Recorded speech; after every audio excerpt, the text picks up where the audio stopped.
சாரிங்க, ரொம்ப லேட் பண்ணிட்டேனா? இல்ல இல்ல. நல்லா ரொமான்டிக்கா பேசி இம்ப்ரெஸ் பண்ணோம். நீங்க சுடிதார்லாம் போடும்போது துப்பட்டா போடுவீங்களா? ச்சீ. ஐயோ! டேய் இப்படியாடா பேசுவ? இது ஃபர்ஸ்ட் நைட்ரா. Romantic romantic romantic. சாரிங்க, அது வந்து நான் இப்பதான் என் வாழ்க்கையில மொத வாட்டி ஒரு பொண்ணு கூட தனியா ஒரு ரூம்ல உட்கார்றேன். அதுவும் நான் கல்யாணம் பண்ண பொண்ணு கூடயே உட்காருவேன்னு நெனச்சு கூட பார்க்கல. ஐயோ! சிரிக்கிறாளே சிரிக்கிறாளே சிரிக்கிறாளே. இப்படியே மெயின்டெயின் பண்ணிட வேண்டியதா.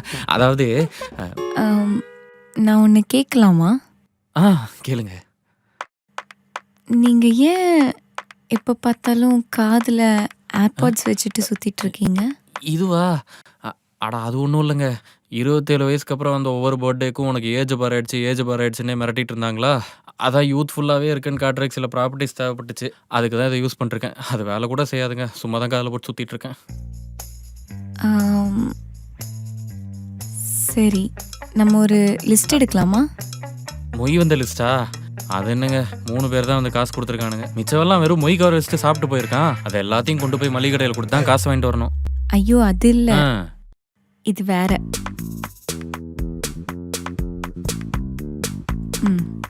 சுகர் இருக்கா? கிச்சன்ல இருக்க எடுத்துட்டு வரேங்க. ஐயோ! உங்களுக்கு சுகர் இருக்கான்னு கேட்டேன். இல்ல.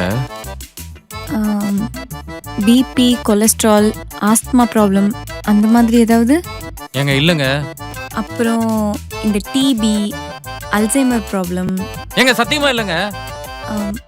அப்புறம் ரொம்ப நேரம் நின்னா முட்டி வலிக்கிறது, முதுகு வலிக்கிறது, அப்புறம் நைட் ஆச்சுனா லுக்கு லுக்குன்னு இருமுறது. ஏமா பாடிலாம் நல்லா ஃபிட்டா தாமா இருக்கு. கல்யாணத்துக்கு 1 மாசத்துக்கு முன்னாடி தான் மெடிக்கல் செக்கப் எல்லாம் பண்ணிட்டு வந்தேன். எல்லாம் போன்ல இருக்கு, எடுத்துக்கங்க பாத்துக்கங்க. சரி காட்டுங்க. கல் நெஞ்சக்காரி நம்புறாளா பாரு.